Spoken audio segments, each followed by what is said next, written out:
Hello and welcome to Dateline New Haven on WNHH-FM, New Haven's home for community radio. I'm Paul Bass, inviting you to look behind the headlines on the stories that make New Haven tick. Well, we've been reading a lot of headlines in the last week since the election, presidential election, week and 2 days. And we have two people today who are right in the thick of those elections and have a lot to tell us about. Hamden and Valley State Senator Jorge Cabrera and New Haven, West Haven State Senator Gary Winfield. Both been reelected. Congratulations, gentlemen, and thanks for coming on the air. Thank you. So, George, you've been there since 2020, correct? That's correct. And Gary's been in the legislature since 2008 and is senator since 2014. Correct. You kind of entered at the Obama era. I did. Whereas George entered in the pandemic era, which I think was also a significant political watershed, right? Yeah. Voting was made easier. We had mail-in voting for the first time. And you told me, if you don't mind getting closer, Mike, your first election was George Logan. That was recount. Everything he does is a recount, right? And it was a recount in 2018 by 77 votes. Came back in 20 and was able to be victorious. So, but now you're saying, is your district getting bluer, even though it has the valley and? I think we have a lot of more people moving into the town. I think we've done a good job in expressing, what the policies that we want to embrace around housing and around income, or around healthcare. Done a good job doing that, and I think people are responding to that. So what do you guys make of what happened on Election Day nationally? You both have talked to plenty of voters who voted for either party. Gary talked about how he changed a couple people. Last week on the show, I had two pro-Trump people who are black and Hispanic explain to this clueless white guy why why so many, especially Hispanics, but also rising black vote for Trump. I was wondering if you could explain to me, because you might not have the same view, or maybe you do, about what happened in this election. Why was everybody, including black Hispanic voters, but all groups, why were they increasing their vote for Donald Trump? I think it's harder than most people who've been speaking about this think it is to do that analysis. And I think the rapidity with which the analysis has come out is interesting to me, because a lot of the things that I've heard are based on things that just aren't true, right? So part of the conversation, at least initially, was about the 13 million gap. I actually had a conversation with George. What's the 13 million gap?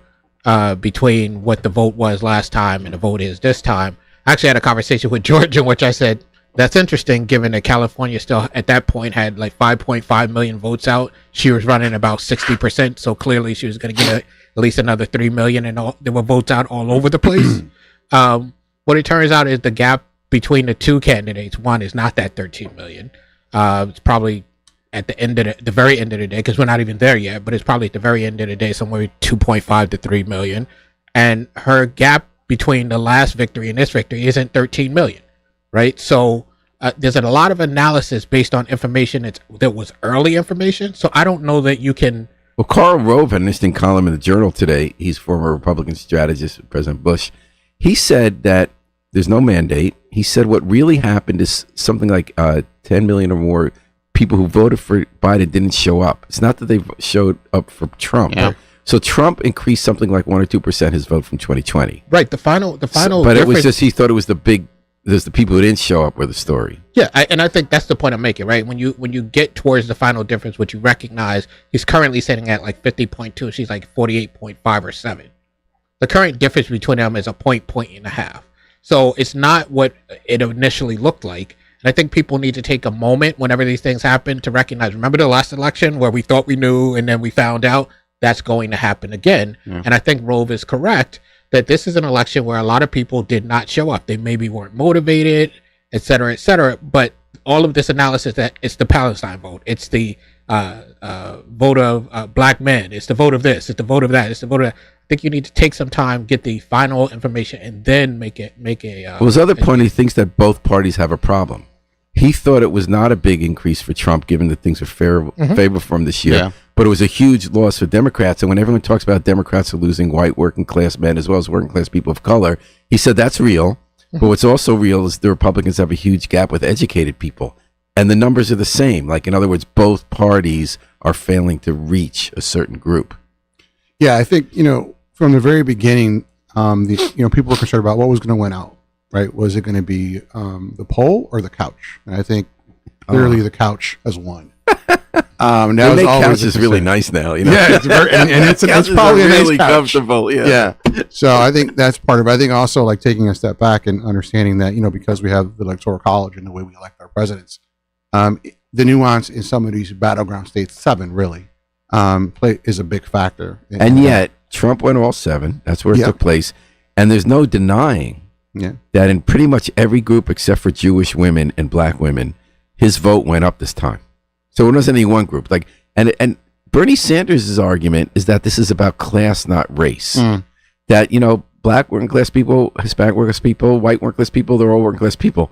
And they're saying we have to, and Harry has a good point. Remember, the COVID election was historic. People weren't able to vote from their couches easily. I think Harry has a point that we're comparing to 2020, which had an unusually high number of people. Yeah, it was. But so what about the argument that this is about class and that Democrats historically had the working class vote? They've lost it. They now get people who earn more than 100,000, under 25,000, and that this doesn't contradict anything said before, but that there really was real movement on the voters they went after. Like Harris had a better ground game in Pennsylvania, and Trump still got more of those working class votes across race. Any thoughts on that? So I think I don't fully accept the proposition that it's class, not race. I think class is a huge part of it. I do think race matters here. What I will say is this: Democrats really don't know how to talk to the working class and the working middle class. It is something I've been very frustrated with both the national and state parties. We aren't doing a good job. And they always do the thing where they get you with the price of eggs. I was talking to George, and I said, listen, I don't know the price of eggs. It's not because I don't go shopping. Do you know how much the price of eggs vary? Because I always think my memory's terrible, and I buy the eggs and I buy the milk. I've done it for 45 years, and I couldn't answer those questions on stage. So now I always look. I noticed there's like a $5 spread on a dozen eggs. That's the point I was gonna. This is the point I was gonna make. I said to George that eggs at one point I was seeing some eggs $6-7, and I just stopped buying eggs. So the reason I don't know the price of eggs is because I don't buy them anymore. That's important, right? Because I'm doing better than a lot of people. And if I'm not buying eggs because of that cost, it's not whether I know the price of eggs. What are you buying instead of eggs to feed your kids? My kids eat a lot of oatmeal. But you get it in bulk? Yes, I do too. Yes. Where do you get it? My wife has a membership to one of the big places. I get Edge of the Woods. It's real cheap in that book. Yeah, but the regular and here's the other point I've made to folks.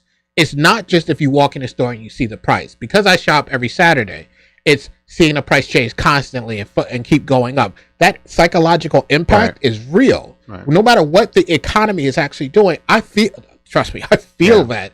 And a lot of the people who are making policy aren't going on a regular basis shopping and feeling that. So they just look at what's happening with the economy, not what the experience of shopping in this economy is. And I think we have to get back to the point where we recognize two things can be true at the same time, and we have to speak to both. And what you talked about, and then we'll get George on this. You said they don't know how to talk to working class voters. Can you give me an example of a conversation you had on this campaign trail that would be an antidote to how the party messages? I think the way I have conversation, and I think I told you that I had some experience with some Trump voters who switched. The way that I am able to have conversation with folks is by actually listening, right? Not trying to land my point. I actually go into conversations thinking that it may be completely possible I don't land a point, but they need to know that I'm hearing them first. Right. So I give them a lot of runway to make their point. The value of that is I actually understand what it is they're talking about, what the perspective they have, and then I respond based on that.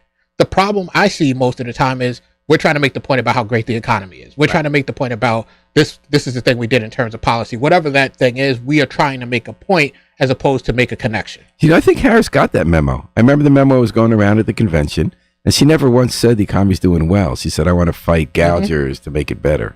Yeah, it's hard to break through. I mean, the polls on the economy have been consistent throughout the entire race. People, regardless of what the metrics are showing. Come closer, George. Yeah. The metrics, regardless of what the polling was showing, right, and what the typical economic metrics were showing, people just felt lousy about the way the economy was going, and that's something that's difficult. That's a tough headwind to fight against in any election, especially in a presidential election. And I don't think any president has won when you have those kind of. And Rove's argument was, in fact, Trump got less than he should have, given the feelings about the economy. But I mean, Gary's right. We do a really bad job of talking to working people about what we're doing to try to help them. I think also we don't navigate those spaces anymore. One of the things he and I were talking about after this was elected officials being in those social and cultural spaces where working people are. What would be an example? Well, I mean, go to a grocery store, go to a grocery store. I mean, we're talking about the price of eggs, right? There are multiple times where that was a big issue. People talked about the price of eggs, the price of meat, the price of food overall. So Democrats don't go to the grocery store, or they go to Whole Foods? They don't. Not enough people go. I have a lot of colleagues who don't go to the grocery store because I plan for 2 hours to go to do what should take me 20 minutes. Right. And the reason I plan for that is because I know I'm going to encounter people, and some people don't want to deal with that. I just want to make this point about Harris speaking to it. She doesn't come in where there's not already a context created, right? And so the Biden administration, for way too long, was saying, but we have a great economy, so you should pay attention to that. And she gets to own that, whether she created it or not. That's a good point. So, George, you talked about spaces. In fact, that before you're a legislator, do you still do this? You're a union official. Yeah, for food and commercial workers. We work AFT now. American Federation Teachers. You moved to a new job. Yeah. But I remember you were one of the leaders of the Stop and Shop strike. Yeah. Talking about being at the grocery store. You were people who work at the grocery store. So tell me about when you say those spaces. What did Democrats hear by doing that? Because, a lot of rank and file of unions went to Trump. This is real. I mean, union leaders went, for the most part, with some exceptions. I think because you're so polarized and we've become the party of the college educated, right? Our lived experience becomes different. And, we have to navigate these spaces, whether it's a grocery store or community center or being out in the public, like just being around where people are struggling and hear that and have empathy for it and really Is it partly candidate recruitment? Basically get other people who have been union officials? Yeah. I think part of it is that when we are talking to each other, we are having the things that we believe reinforced. That's true. Right? So after the election, I heard Democrats say, Connecticut did well, so therefore we should be the ones putting forward the message for the nation. And with all due respect to my colleagues, I think, George, you've heard me say this, I don't know what the message of the Democrats in the state is. And so if we believe that we should have the message, it's only because we're talking to each other. What's the message be? Right. What should the message be? It should be a message about let me put it this way. In 2018, I gave a speech. I always go back to this. It was a speech at the Democratic Convention for Governor. And the speech, I coined the pennies, nickels, dimes, and quarters speech, because what I was talking about was the experience of being in the workplace, doing hard work, getting paid, and not having enough money to make it, right? And what I had to do to turn over that jar of pennies, nickels, dimes, and quarters to count them up in order to make it, right? When you are talking about that stuff, when you've experienced that stuff and you connect it to the policy you're doing, people recognize that you have some clue about what it is to be a working person. When you come to them and you just hit them with, well, here's the policy, ignoring the fact that there's a reality for them, you can't message to these people. You can't speak to these people. I think we've got to take a step back and figure out, how do I relate to what it is you have experienced? And if I can't relate to it, then I have work I have to do. And I don't think that's candidate specific. I don't think that's party specific. I think all of us, Democrats and Republicans, should be doing that. Particularly since I'm in the Democratic Party, I want us to do it better. And Harry writes in, they feel it even more because they were able to stay home for 2.5 years. The shift from work from home to office really hurt a lot of people. Life became a lot more expensive. Really, that's an interesting thought. We're too isolated culturally as a country. Where the polarization is real. And what I mean by that, it's not just politically. Like, the way we live our lives, we're very isolated. We hang around the same neighborhoods. People flirt online. They don't flirt in person anymore. They don't. There's no cross-pollination, if you will, right? In terms of like coming across working people and college-educated people and black people and white people and Hispanic people. Those spaces have become so rare now in American cultural life. And that's a big deal. We're talking to re-elected state senators Jorge Cabrera and Gary Winfield about what the hell happened and what happens next. So another thing I thought about from that Karl Rove column again was, and what Gary's point about what the message is. So everyone, as Gary said, is overreacting to the immediate result because of how the numbers looked. And there was a very real movement for Trump. You can't deny it. He won and he won more people.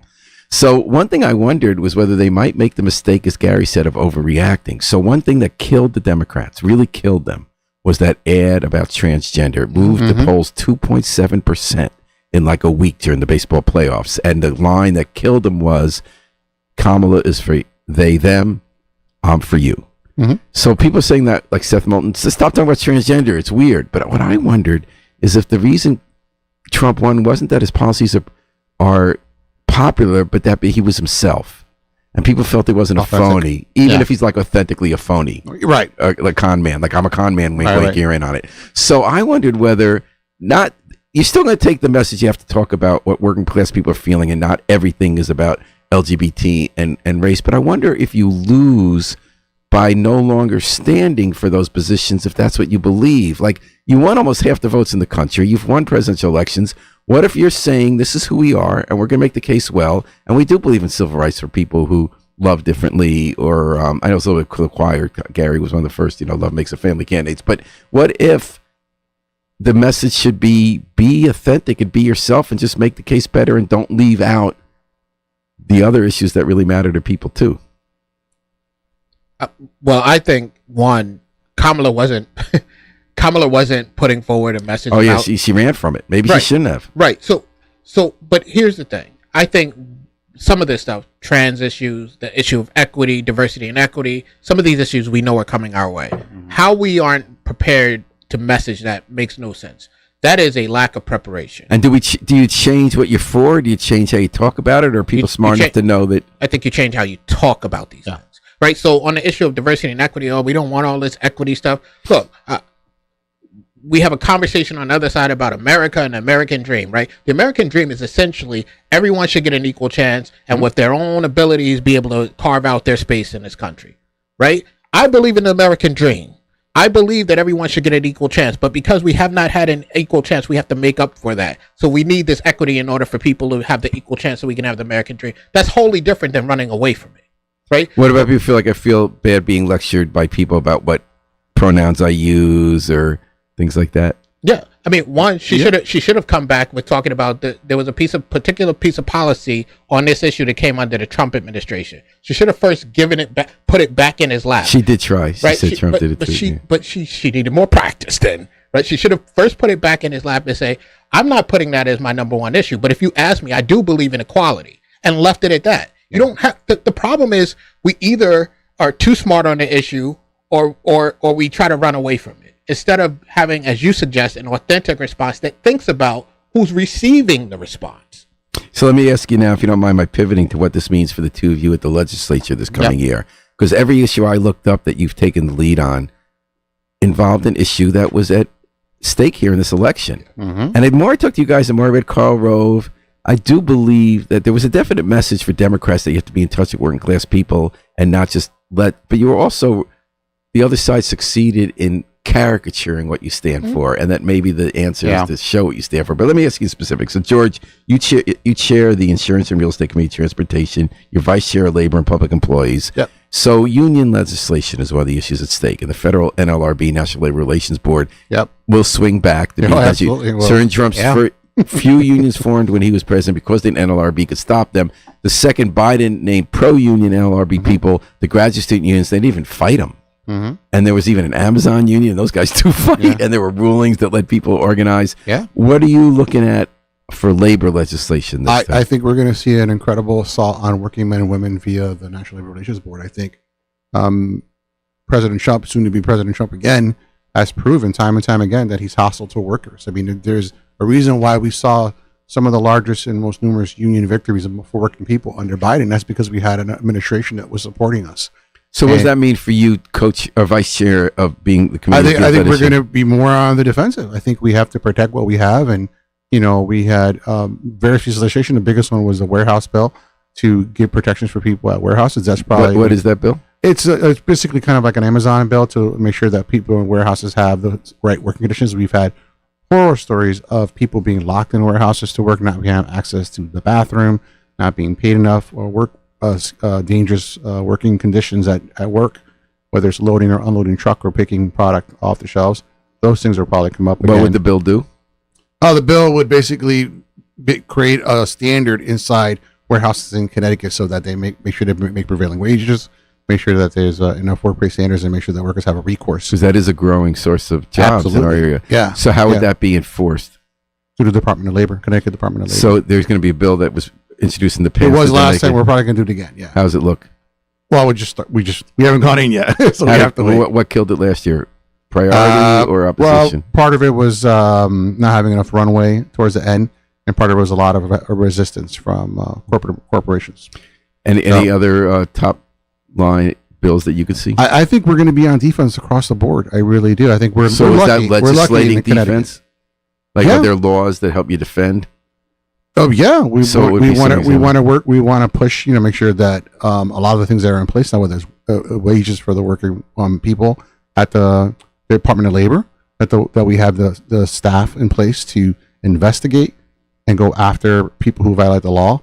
Make sure that the fines are there, whether it's in construction. So in other words, in that, just so I have it straight, it's not that you pass a new law about wages, and it's that you might pass a law to have more staffing or when you're doing the budget, have more staffing for inspectors. Across the board, we're going to have to be able to make sure that we have the resources in place. Gary and I are talking about the guardrails in our budget and making sure that we have enough funds in the agencies to do the job that they're tasked to do, to enforce labor law in the state of Connecticut. That's going to be a big. And are we small? Are we too short on people to do that? I think we are, yeah. Absolutely. So that'll be another priority, to budget more money for inspectors. Yeah, overall. And how big a priority is going to be that bill that didn't make it at the last second to have? Striking worker bill? Yeah, unemployment benefits if you're on the line for 2 weeks. Yeah, I think that's going to be a big priority for us. Okay. And you're also on insurance and real estate and transportation bonding. What are some big ones there? There's conversations right now to make sure we help stem the tide of the increase of private equity buying up hospitals. I'm sure you've seen on the news. That's just an incredible thing to me. I thought there could be nothing more evil than an insurance company whose business model is to give you as little health care as you can for as much money they can get you. But now private equity is buying healthcare companies across the country and just slashing who's taking care of you. Yeah, absolutely. So what's happened? Tell me about that in Connecticut and how your bill would do we had a bill that would basically ban the private equity company. We encountered some resistance that may come back, and I think we're seeing that now with what's happening at Waterbury Hospital and what is Manchester happening Hospital. there? They're just having a huge fight. They're just financially basically bankrupt. There's all kinds of problems with paying vendors and care for patients, and they're private equity owned. No, they're not.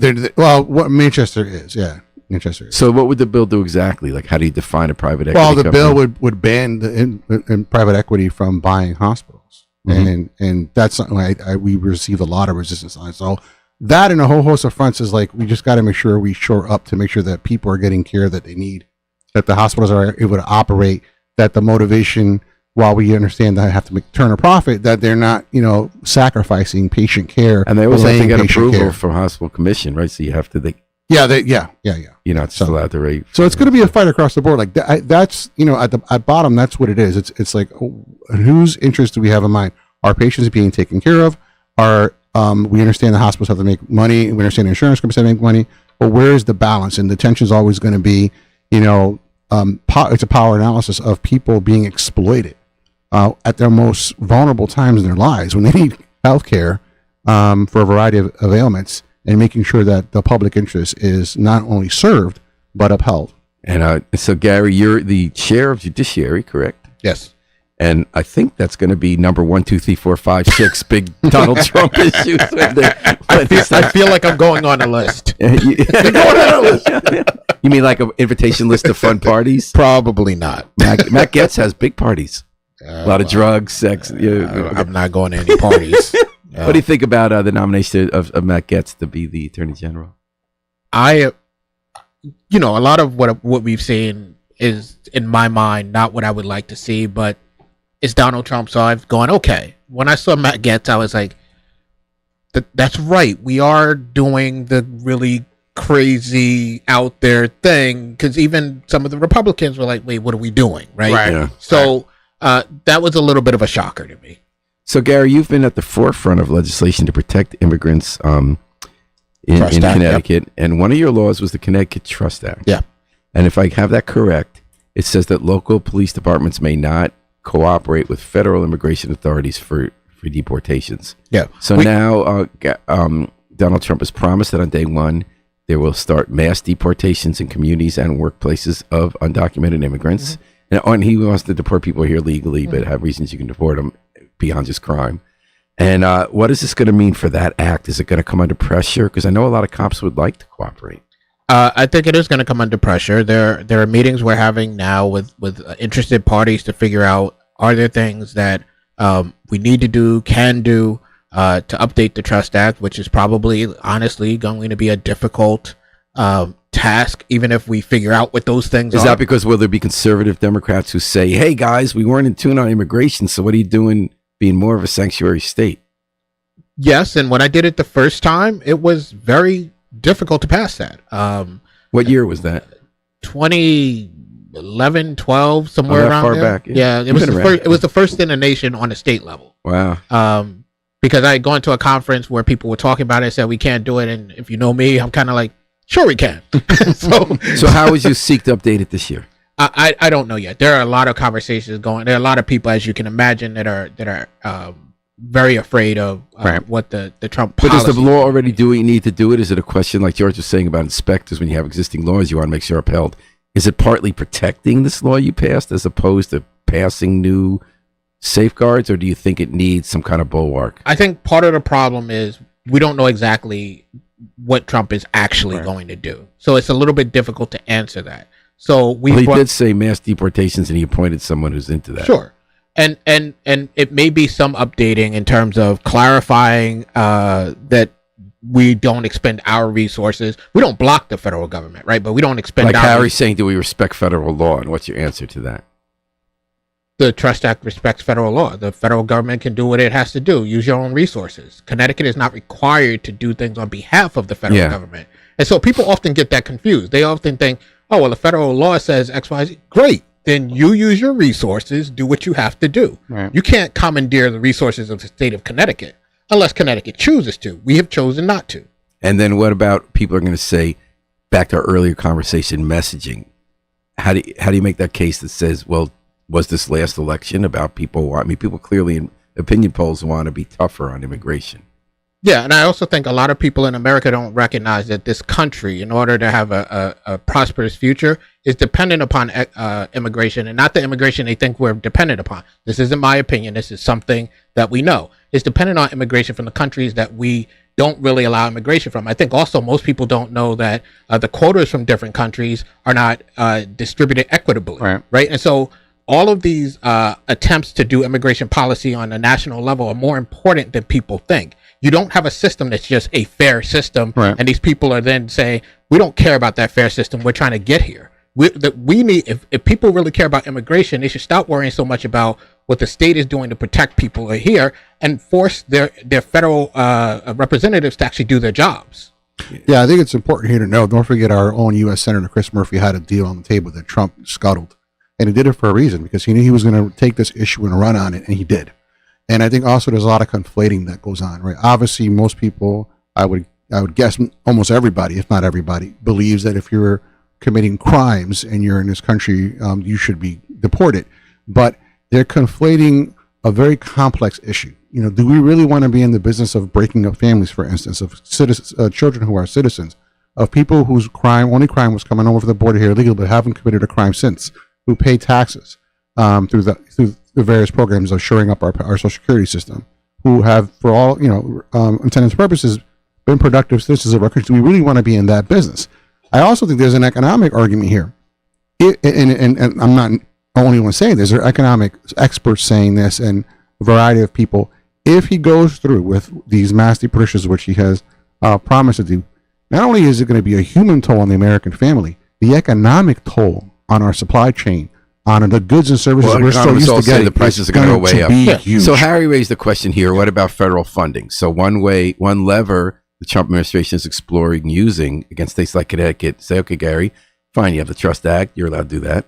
But if you do have laws like that, we're going to keep funding for you. The people do worry about that in New Haven, where there's, Justin Ellicker says, I'm with the immigration advocates. But what's going to happen on the Board of Alders if we lose, whether it's the transgender issue, they have one of those kind of here's the problem. Rules to say we're going to withhold any school district that lets transgender people use a different bathroom. Here's the problem with Trump voters who think that makes sense, right?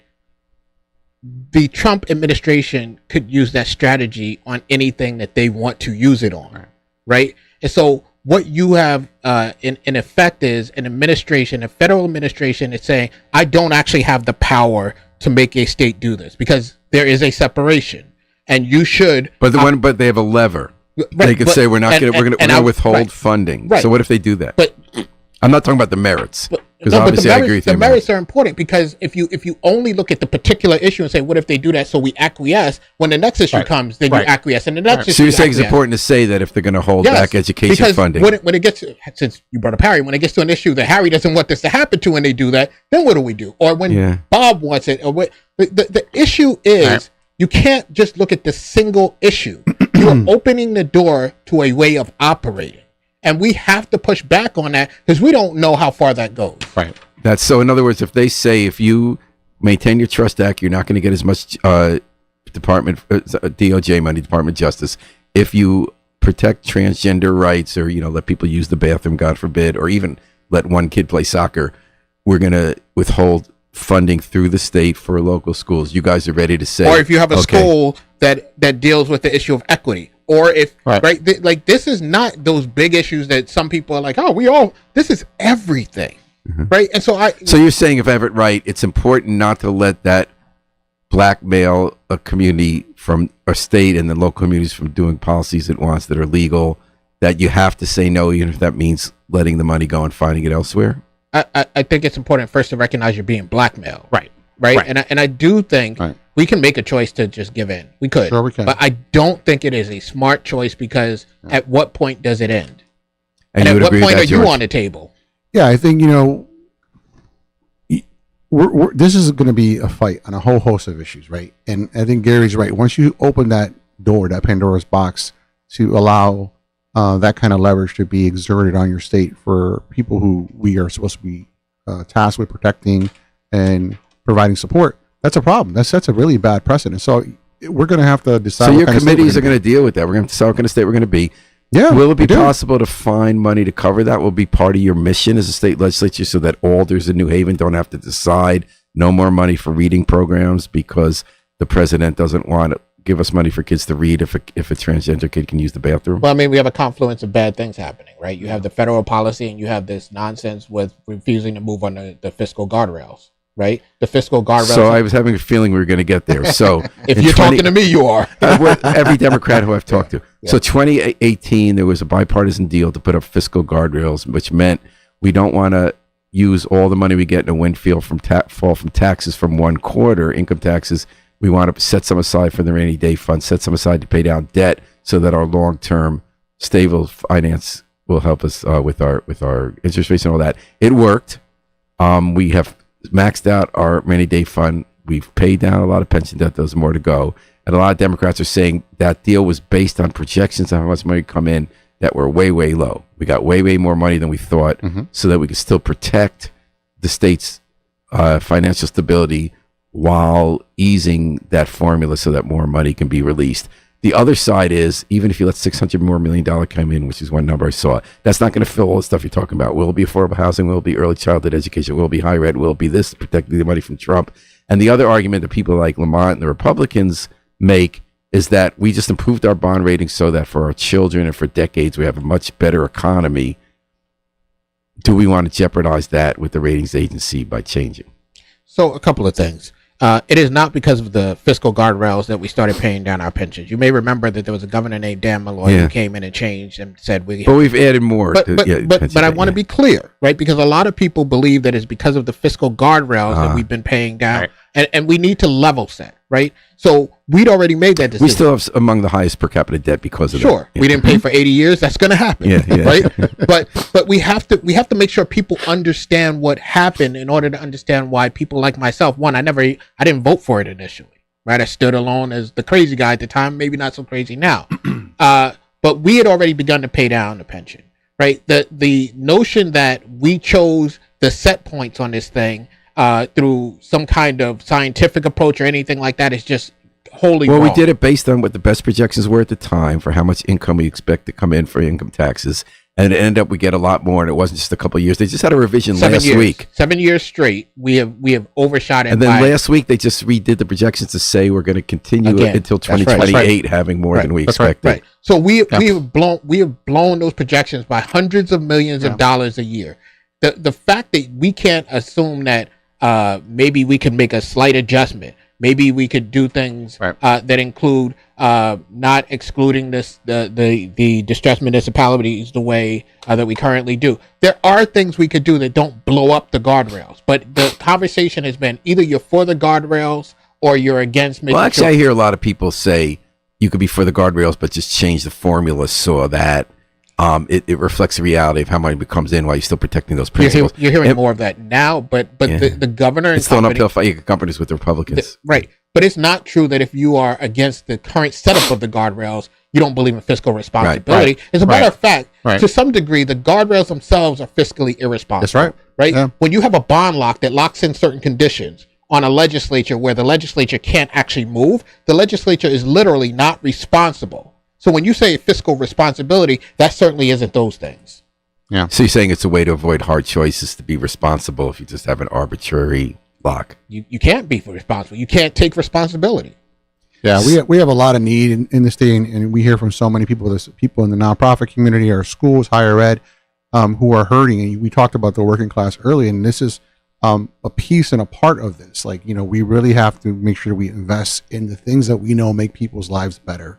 Someone And to there's ask too you many about people on the that. cusp. Someone to ask you about that, and that's Yeah. another message from the election. Yeah, So let's say, am I right that the number I'm hearing is 600 something million? Is that the right number? That if you adjust the formula, that's how much more money will be available? Depending on what you do, that is a number that's been talked about. Right. So you're still gonna have to make hard choices. Sure. You still would, even if that happens, which I think it could, right? If that happens, what are you going to say no to that does deserve it? Early childhood ed is a big focus. Distressed municipality ed Right. is a big focus. Right. Higher ed is a big focus. And now today we just discussed, it came up in the context of we might be having federal money withheld for our schools or for crime fighting because of policies that Donald Trump doesn't like. So what? But here's the thing. No, I'm saying, what would you say no got to you. out of that Yeah. batch? I would just say this. During the entirety of my time, and I know other people have had experience, during the entirety of my time, we've been making those choices, right? So you don't have enough money to do everything that's on the wish list. That has nothing to do with whether or not we operate in a way where we... I'm not questioning about whether to change the guardrails. I know you know. Yeah. I'm making sure anybody who's listening understands, right? We go through the process we go through. We hear from the electorate. We figure out which things are the most pressing, and we prioritize, which is Right. what a legislature is supposed to do. We can't sit here and tell you what it is because we haven't had the electorate tell us what's most important to them. Gotcha. Right. But Gotcha. we have been through that process. What we are saying is that we're not going to get everything, but we certainly can bring more resources to bear through the monies that we could get through loosening up these guardrails, Right. and at the same time continue to pay down the pension and put money into a rainy day fund. Yes. Yeah. What I can tell you is what I've heard, what I'm sure lots of people are hearing, right? That for working people and even more and more for middle class people, it's becoming really hard to raise a family in the state of Connecticut. Where they're talking about finding housing, which is so unreachable for so many people right now in the state of Connecticut. We got to tackle that. Whether it's the cost of childcare, I meet so many families who just can't find good quality childcare, and when they do, it's cost prohibitive or eats a large percentage of their check. There are so many other issues. Higher education. I mean, how many students have I met, and Gary has as well, who are living in their cars, who are matriculated Really? students? Yeah. Who are in our Houses live in the cars? yes, college students who are living in their cars, who are going to food banks, who are enrolled at Southern or at Eastern or even at UConn. This goes back to what we were I wonder talking why the earlier about schools aren't navigating those helping them. spaces and being aware of what people are going through, and then having a policy response to help alleviate their lives. The food bank thing on some of these college campuses is just a fact of life at this point. That's right. They have closed closets and all of those things going on. Most people don't know it. I mean, you don't see it, but it is a fact of life now. That's right. We're talking to state senators Gary Winfield and Jorge Cabrera on Dateline New Haven at WNHH FM. So if I'm not mistaken, you had a bill about transgender rights one term, right? In 2011, Connecticut was one of the states, like a lot of states where in public accommodations, people who were transgender didn't have rights. I found that abominable, and so I put forward a bill and changed that situation. So what's the law now that transgender people can use the bathroom? They of can their use the choice? bathroom. You can't discriminate against them in housing, workplaces. What's going to come up with that now? Because that clearly is, people can make hay of that. I mean, if I were the Republicans, I actually wouldn't.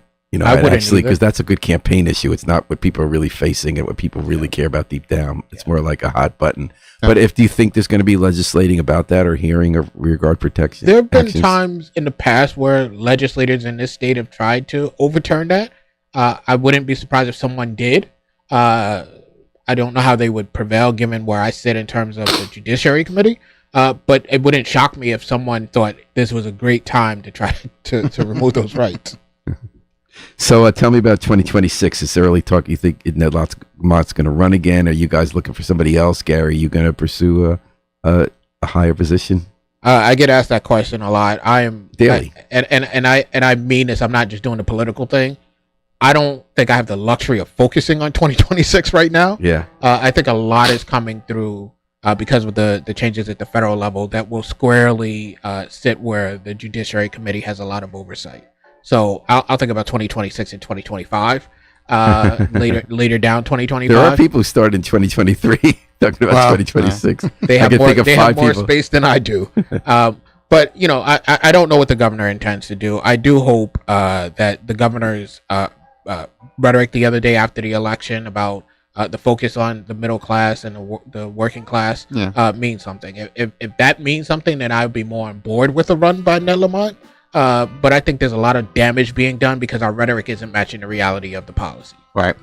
Yeah, I think this is an opportunity for Democrats in the state of Connecticut to go big on policy. Right. We heard all the horror stories when we did the minimum wage increase, and nobody, that really worked out really well. Paid leave, same thing. The biggest, most powerful paid leave program in the country, really. Housing now, I think we have to tackle. Childcare we have to tackle. Higher ed we have to tackle. This is an opportunity and a call for Connecticut Democrats in the legislature to go big, to realize that let's really embrace these big systemic policies that can change people's lives. So go big in 2025. Absolutely. Yeah. All right. Gentlemen, thank you so much for coming on air. I love every time you come by and help me and our listeners get a sense of what you're fighting for in Hartford. You're welcome. Thank you for having Jorge us. Cabrera, Gary Winfield, and thanks to Harry Droz, who besides being the most capable and creative radio station manager in the universe, finds time to troll us on every show. And I love it, Harry. We're going to take it out with the Afro-Semitic Experience performing I Wish I Knew How It'd Feel to Be Free from the group CD, A Plea for Peace.